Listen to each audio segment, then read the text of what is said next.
Fertility Show. I'm Jen, and I'm here today with Mike and Chris. As always, it's just the three of us. It is.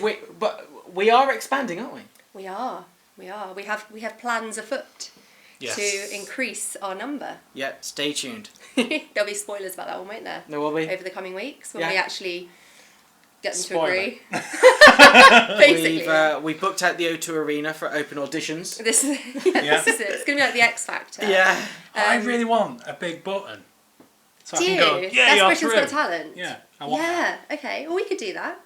So just get in touch if you want to come to the O2 and do an open audition in front of thousands of people. By the way, a couple of people said could they be on the panel and we said yes. Yeah, it was as simple as that, really. That's how it. Yeah. Pretty much. Anyway, on with the show. So last time we were talking a lot about where to look for support, and we also heard Chris's story at last, which I think was worth waiting for, actually. A little bit of it, yeah. Was there anything that you wish you'd spoken about last time that you wanted to add on? Well, in terms of journey, obviously, I just give a highlight of the journey, and I know in future episodes we're going to start talking about the mental health side of things and a bit more about the drugs and the side effects and what it's done. So, we're going to go into a lot more of our journeys as we go, stories as we go down. We will indeed. So we were also talking last week about the Fertility Network UK and all of the wonderful things that they do to support people going through infertility. And we mentioned a campaign that they're running at the moment called Crying Shame. And you might remember that this was one that was to support people who are struggling with their mental health as they're going through infertility, IVF treatment, any form of fertility problem, really. And so we thought today it'd be really good to talk a little bit more about mental health and actually to raise awareness that it can have a massive, massive impact going through fertility on your mental health. Absolutely. And just the roller coaster of emotions that you go through. You go to extreme highs to extreme lows, and there's not necessarily any guarantee when you wake up in that morning how your day is going to go. So we thought it'd be really useful to just tell you a little bit more about some of the things that we've looked at and found out about since we started our fertility journeys. And then at the end of the show, we're going to share a little bit about our own mental health issues, aren't we? So do you want to start off a little bit there, Chris, and talk about maybe some of the places people could go? That's a hook, isn't it? Saying that we're going to talk about our own mental health at the end. Stay tuned. Stay tuned. 25 more minutes. Till I break down. So one of the things that doesn't seem to... So one of the things that gets forgotten a lot when you start this journey is the mental health. And, for us, we didn't think about it because, again, we're infertile. Don't worry, we can go get IVF, we can get cured, we can have children. Yep. And we knew it wasn't as simple as that, but the process sometimes you believe is there. And even though when you go into it, there's only like a 25% chance of success or whatever clinic you're at, it changes. You don't really think about the long-term effects, how this is going to affect you. And there are organisations and people out there who've started to do studies on it. I know one is the Harvard University.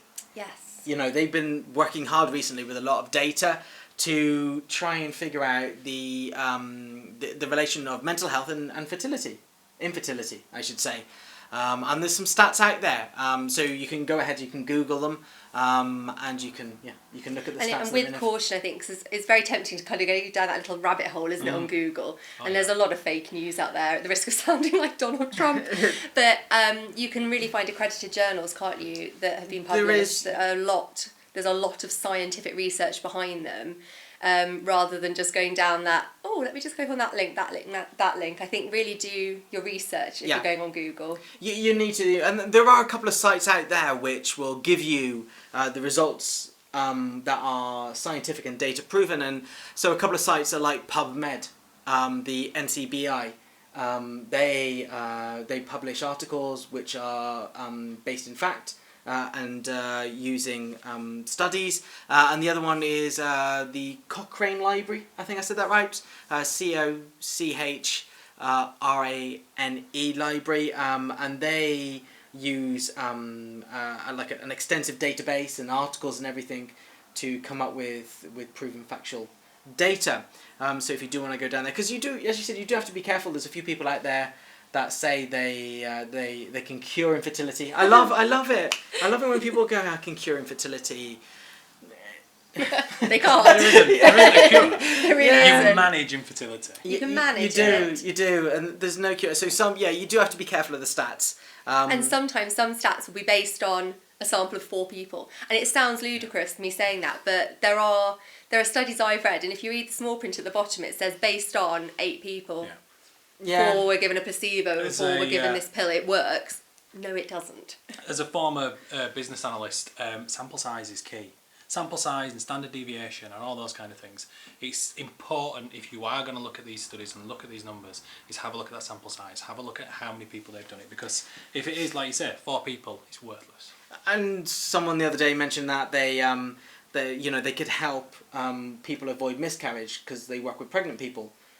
But, it's not like everyone miscarries. It's so, we don't want to turn this into an insulting or a slagging off thing for some. So we're just trying to say, when you do go out and you look at the data and you look at some of the studies out there, do be careful and mindful of some of the stats. But there are some very decent, credited and credible sites like PubMed and Cochrane Library.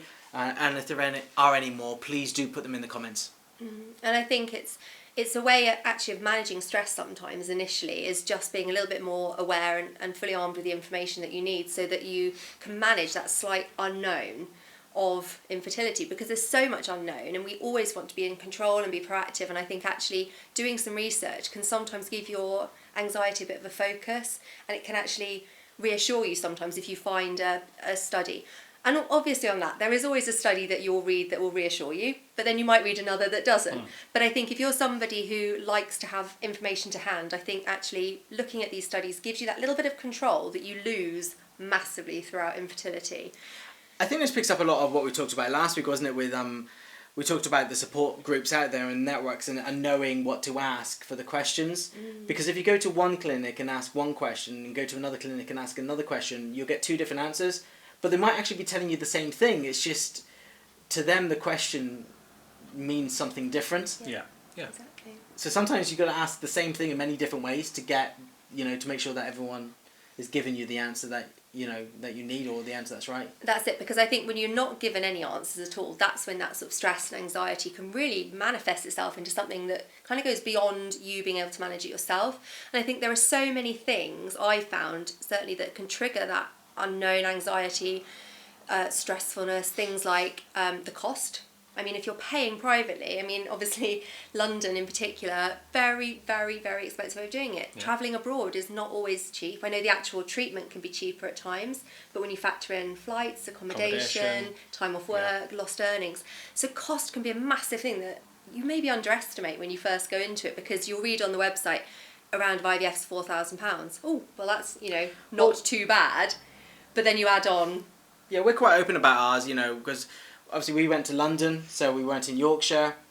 Me and my wife run the business together, so we had to get people to support us.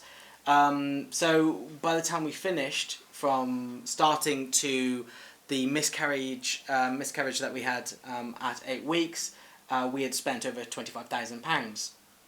I got a lot of air miles. Every cloud. Yeah, and a TV with my Amex, but but you have to joke about it, because the amount of money you are investing into this is almost, if it doesn't have 1,000 at the end of it or at the start of it, if it's not 1,500, you kind of go, oh, only £800, bargain.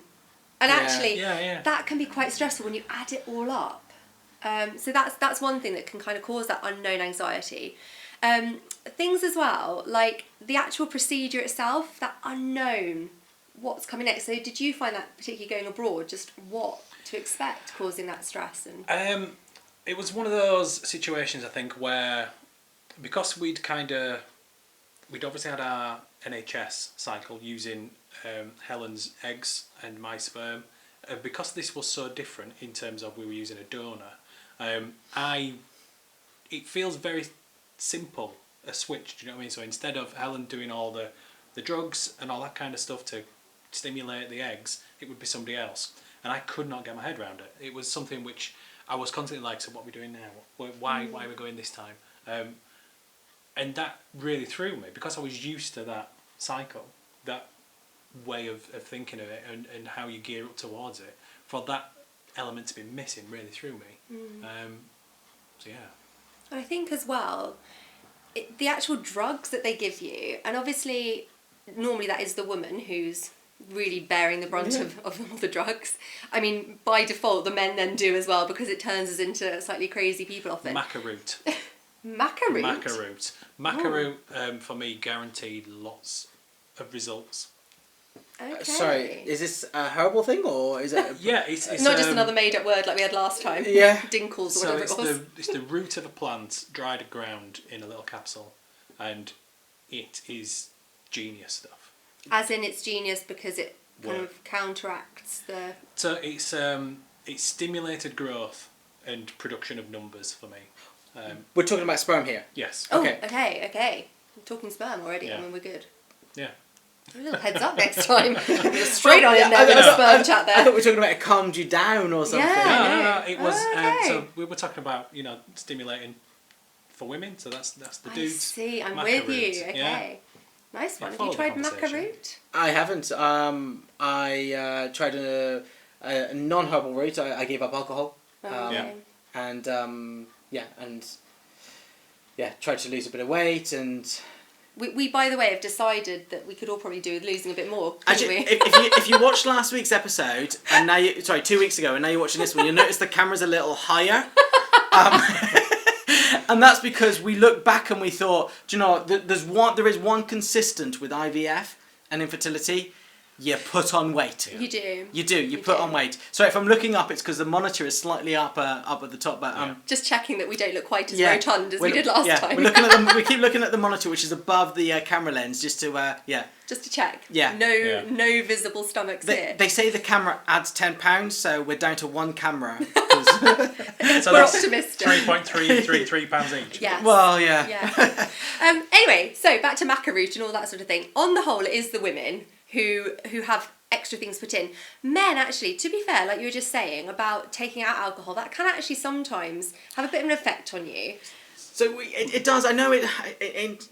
In comparison, just cutting out alcohol isn't what women have to go through with the amount of drugs they're putting through the body. Yeah, because I suppose women do also give up the alcohol. Yeah, as well. so we can't compare it in terms of like for like. But it's still hard. Just in terms of the mindset, giving up alcohol, and I don't want to sound like an alcoholic here, but I do like alcohol. I do like on a Friday night or Saturday night when I'm at home watching TV, I do like having a drink. Which I think is fairly common of. I wouldn't like to say a majority flippantly, but I would say a majority of couples going through IVF do find cutting back on alcohol, reducing it, or just cutting out entirely, actually quite a big thing, because it just becomes part of your social life. It becomes part of maybe your wine down on a Friday night, open a bottle of wine. And I think it's just very much part of a routine for many couples to suddenly have to actually think about that. It is quite tough. It is. Same with coffee as well. Cut out coffee. I love coffee. Yeah. See, I gave up alcohol, sugar, caffeine. I quickly got back on sugar. Alcohol to me was really easy. It was so easy because neither me or Helen really drank. I would go 3-4 times a year and get absolutely hammered with my mates. Not that we're advising that. No, and that was not a healthy thing to do. No. It was never. It's not something to be condoned or anything like that. But that was kind of my relationship with alcohol. And 2 years I've not drunk. It's really impressive. And I've no intention of drinking it ever again. Because it's just, for me, is not the drug of choice. Yeah. So. Yeah. I mean, I said, the mindset that we both have to go through, And I think the physical effect of the drugs, combined with then that emotional stress of not having your normal routine, that is another thing that can actually add to the whole emotional burden, if you like, of IVF. I think one thing to bring in here and talk about is there is a space here for getting that additional help when you're on IVF that IVF clinics tend not to talk about, and that's counselling. Yeah. And having that counsellor with you to guide. I have heard a few counsellors say that they can help with infertility and IVF. Counsellors, in my opinion, are there to support you on this journey. They're not a cure. They're there to support you on this journey and help you understand your mindset around what you're going to go through. And whether it's a counsellor, a hypnotist, acupuncture, whatever is your vice in order to help this, it can be vital in helping you stay shall I say it, slightly sane within terms of the whole process. Yeah, and I know the first time round on our NHS cycle, Helen did acupuncture because we were kind of going, right, this is our one, because we knew we only had one round on the NHS. So we threw everything at it. So, acupuncture, and it didn't work. So second time round, we never bothered with that. No, and I think that's what they say, isn't it? If it's something that causes you more stress, or if you're going into it not looking forward to it, it's not necessarily going to be worth... Yeah. It's not going to have enough positive effects on you that your stress isn't going to just overrule. So if you're enjoying it, do it if you can afford to. If you don't enjoy it, don't do it, because there's no point going, acupuncture is meant to be amazing, I must do it, it's going to be really good for me, it's going to calm me down. If you're terrified of needles, you're just going to lie there hating it. And it's that pressure, I think, which can actually be really detrimental. Absolutely. To your well-being, to your attitude, to how you feel about yourself, which is going to have an impact. Yeah. So I know we've only got about 7-8 minutes left. So quickly, should we just, before we get on to our story, should we just talk about the social media aspect and the podcasts, or something that's really helped us? Definitely. So one that I listen to quite a lot is, I mentioned her actually last time, was Alice Rose, and she's put together a podcast called The Fertility Life Raft, and she interviews many different people with all sorts of stories behind them.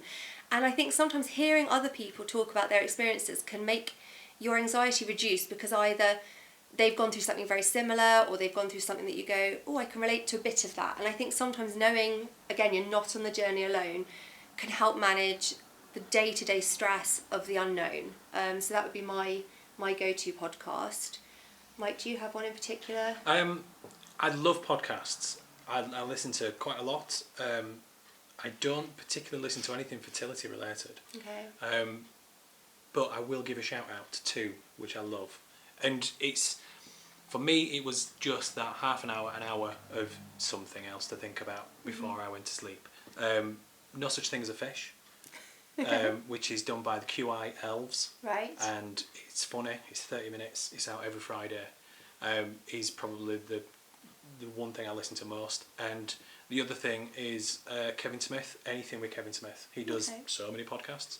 And he's just a really nice voice of positivity in anything. He's always preaching, go out and do positive things, be a positive influence in the world. And he's a filmmaker, so I really love that guy. And he's just a nice in-car, long journey when you're travelling down to London at 3 a.m. Or up to Yorkshire to do a fertility show live. He's a nice guy to listen to. And I think that is the key thing, isn't it? That if listening to fertility podcasts only stresses you out, don't listen to them. Yeah. Find something that's going to make you laugh, or something a bit silly, a distraction. Yeah. Do you have a fertility one that you like particularly? There's quite a few out there I like and listen to, and there are other radio shows out there as well, like Talk Fertility and UK Health Radio. Yeah. But one of the podcasts I like is 14 Out Loud. Husband and wife duo or partner duo, and I like the camaraderie that they have, and it just makes me think of me and my wife, and I like the journey they're on as well. So that's good. And when they discover something and they talk about discovering it, sometimes I think, oh, I didn't know that. It's always that ooh moment, isn't it? And sometimes I think, I discovered that ages ago. Come on. You feel a little bit smug. Yeah. So but I do like listening to them. Yeah. And I have to also mention BFN, which is Emma and Gabby, who.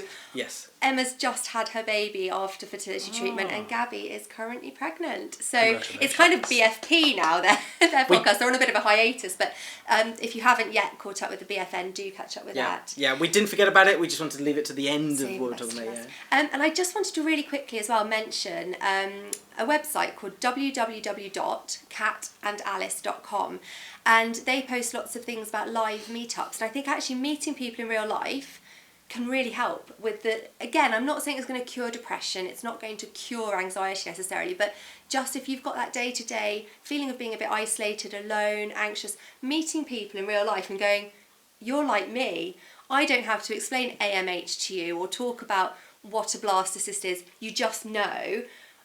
I think there's something really special about that, and just catching up with you guys once a month now, we just sit and have a chat, and it's quite like, it's nice. Just quickly, I know I don't want to promote these too often, but the T-shirts. Yes. Pineapple Club. And you must promote them. What Jen just mentioned about Pineapple Club, the reason that we called it the Pineapple Club is because we know what it stands for. Yeah. So when you're wearing them and you're walking down the street, you can give that silent nod to people wearing them when you know what it is, but no one will invade your privacy and start saying, oh, IVF or infertility, because it doesn't say IVF or infertility. So that's the nod that we talk about. So that when those meetups as well, when you meet up, you know, it's not pressurized. You're not there to suddenly scream about your infertility and everyone's expecting you to talk. There's just some great meetups ran by. And I think just being in that safe space, isn't it? And being it creates a with safe space. And that's so the t-shirt's aimed for that, to create that safe space. And you donate to donate. That was very fun. Donate. You donate to charity, don't you, for everyone that's sold? You can tell who's from down south. I want to say, I really wanted you to say Blastocyst again. Oh, Blastocyst. Yeah. I'm sorry, I can't help Blast. it. My parents moved out of Yorkshire, so I'm like a softy southerner. We were just saying, sorry to interrupt you there, Chris, but I think we're close for time. Yeah. We were just saying that you don't have to turn up to events, things, and share your story, but really briefly, do you want to talk a little bit? I mean, obviously mental health is a very personal thing. Do you feel that you'd like to share just for a few minutes even about how it's affected you? The main thing is I talk about this a lot on my Instagram, It Takes Three, and the whole reason that started was because I wasn't very good at talking about my emotions. I am in front of camera a lot. I've always been in front of camera a lot. So I'm confident being in front of camera, but talking about me.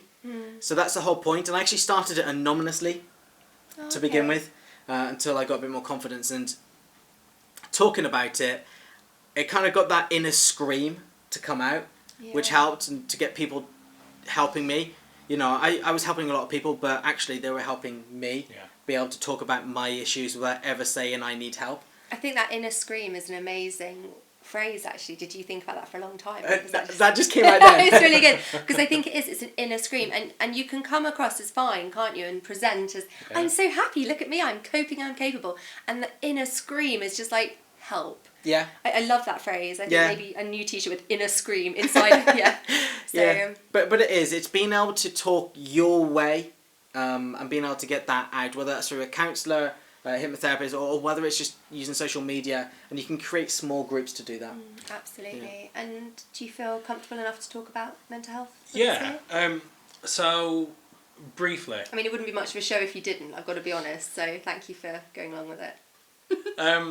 So briefly, about 5-6 years ago, I had a diagnosis of depression and anxiety while I was in work. And was this before infertility? This was kind of before a formal infertility diagnosis. Okay. So this was around career, this was around being in my 30s and being a business analyst for O2. O2 were great, by the way. They don't sponsor this, but that job was awful. They definitely do sponsor this. Can't get to do that job now, it's fine. So I had, and still do, it's one thing that I'll never ever go away. It's something you live with, and there are days when it is crippling, and these last few weeks I've been in a bit of a slump. I've been in these last few weeks. I just want to give him a hug. But it's when you talk about feeling comfortable talking about it, the thing for me is when I just became an oversharer. This was the key to my coping with it. Is just going, yeah, this is how I'm feeling. This is what I do. This is the things that are wrong with me, and I will tell everybody, and I will, you know. And how do people respond to that? I mean, you call it oversharing, which almost feels like maybe you're aware that maybe other people aren't comfortable with you saying it. It's not just normal conversation for you.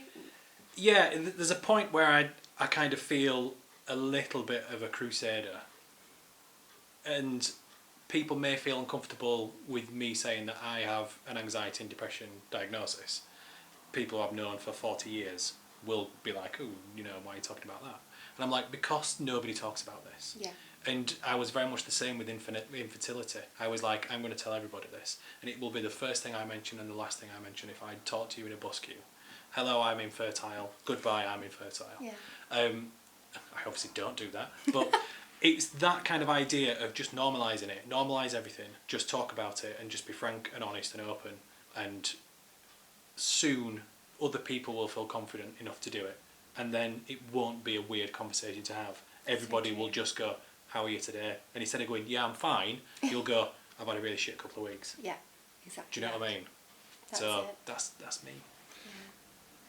Do squeeze on a little bit more. I suffer with OCD, and then like when something happens, I'm like, come on, just a bit more. You're slowing off camera. I think you talk about OCD is actually quite a pertinent thing there, and I think actually you shared that with us actually earlier that you do have a bit of OCD, and we say it flippantly, don't we? But I think it is one of those things that was just a normal conversation, wasn't it? And I think that's what we're aiming to get to with everything, isn't it? Just this is me, broken bits and all.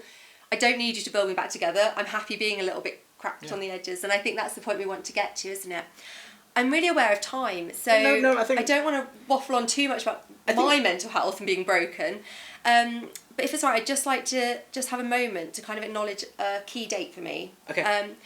This is exactly a year that I found out I was pregnant after my second round of IVF, a year to the day. Which was, talking about the roller coaster, the happiest day of my life. I woke my husband up at 5 a.m. a year ago. He didn't thank me for it. And I said, is there a second line there? So we'd had 2 frozen blastocysts put back in. Didn't really think it was going to work. And so I'd kind of gone from all the anxiety of that 2-week wait to seeing these 2 lines for the first time in my life, and so far only time in my life. It was honestly the most beautiful I've ever felt, most happy, and all the weight of the world lifted off my shoulders that day. I will talk about this down the line, but it didn't end well. And I hit the lowest point of my life, I'd say. I was definitely suffering with depression. I was so ill throughout my pregnancy. I actually developed a bit of agoraphobia because I couldn't really go out. I was basically on bed rest for 6 weeks. So laying on the sofa, my mum came up, I saw my husband, and beyond that I hadn't really seen anyone. And the only person who came to see me was 8 months pregnant, which was the most beautiful thing for her to do because she overcame her own awkwardness. Yeah. But it was the hardest person in a way for me to be around. So I kind of went from the highest highs to the lowest lows, and I couldn't really ever balance it then. And I was fine, but I was up here, I was down there, I was all over the shop. And so I actually went to the doctor in the end because I thought, I'm not managing this and it's not working. I can't talk about it. I'm so alone and so isolated in this. And I went on an anti-anxiety tablet. And I never told anybody because I thought, God, that's really embarrassing and I won't be employable and I won't be this and I won't be that. And then I eventually went, but it's part of me at the moment and that's okay. And do you know what? Since I've spoken a bit about it, 5 other people have told me, oh, I'm on that one. Yeah, I'm on this dose, I'm on that. Yeah. And all of a sudden I've gone, oh, all right. That's kind of where I come from, is by talking about it, other people will be able to say, yeah, that's me too. Yeah. And that's great, isn't it? I was in a room with 8 people and I talked about it, and 4 of them have been on the same journey. Yeah. And he's just like, that's half the room. Yeah. I don't think people are going to mind us going over a few minutes when we're talking about your mental health here. And obviously that was a really difficult time. Yeah. I don't want to kind of normalise the situation, but as you mentioned, it's been a year on now. How has that journey over the year been? Hard. I mean, there have been so many times that I've struggled, really, and I've just gone, my baby would have been born now. And that involved me going away for a night in Wales, drinking way more wine than any human should, and following it up with cocktails. But I got through that sort of due date today. I wasn't expecting to be as affected by it as I was. I wasn't really thinking in the build up to it, oh, this is it, counting down the weeks and the months. But it got to the actual week when my baby should have been born, and I couldn't handle it at all. I just wanted to lock myself away. I didn't want to tell people, I didn't want to talk about it. But then equally, if people didn't acknowledge it and go, I'm so sorry you're not having your baby this week, people wouldn't say, probably because they hadn't even worked it out. I felt really let down that people hadn't acknowledged it. And I read a really good quote that says, talking to me about my baby who died, or my miscarriage, or my failed round of IVF, doesn't remind me it happened, it just reminds me that you care.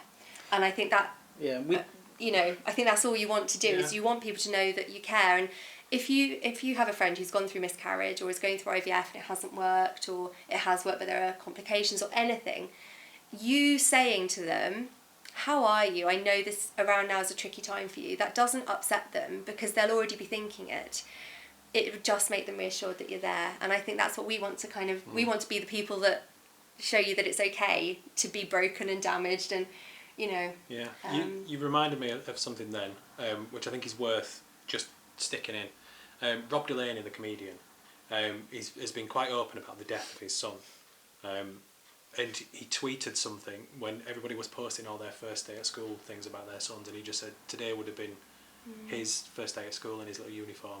Yeah. And I think the response he got was nothing like you when you said it's not reminding me and making me sad, it's telling me you care. And I think the response he got off that was lovely to read. It was a really gorgeous thread of people just going, that's amazing. Yeah. And again, we've all been down different, similar but slightly different paths, and we're not at a year yet. Me and my wife, you know, we're not there, but I know we will be, and we are here to help and answer any questions should they have. I mean, and that's, we're not medically trained. We don't have any counselling experience between us, but we can be your friend if you like, and if you're going through it and you feel really alone and you don't have anyone to turn to, talk to these guys. They're awesome. And I mean, we'll try, you in particular, really funny about stuff, you know. You in particular? Well, no, but you know what I mean. Oh. Anyone got a shovel? But I find that you're a bit more serious about stuff, and you'll be the one that I turn to when I'm talking about my miscarriage. You're probably like making like.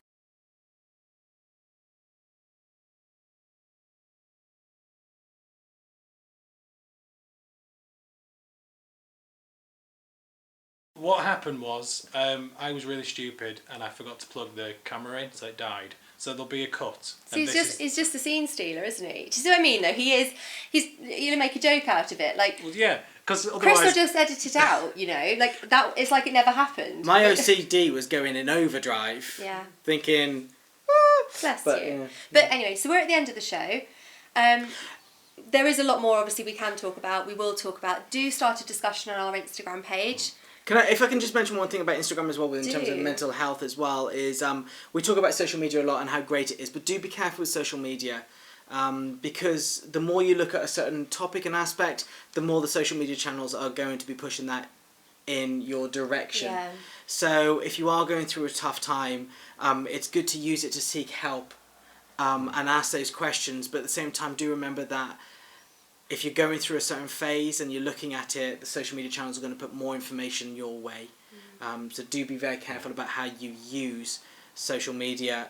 Speak to us, you know, if you need any advice on that. Like we were saying earlier, when you're open and honest and talk to people, and you might find, like you were saying, half the room went through that journey. If you don't have that, we are your other half of the room. Yeah. And the TTC community on Instagram Back to the Fertility Network. The Fertility Network is great as well. They are there. But do follow us on @thatfertilityShow on Instagram if you don't already, and we'll post all of the information that we've talked about today on the little comments page below, and then add your own comments and advice and hints for everyone out there. But for now, that's us done. So we will see you in a couple of weeks' time when we are live in the studios. I don't know why I pulled a funny face then. Did you? Yeah. I'll just be serious. Bye. Bye.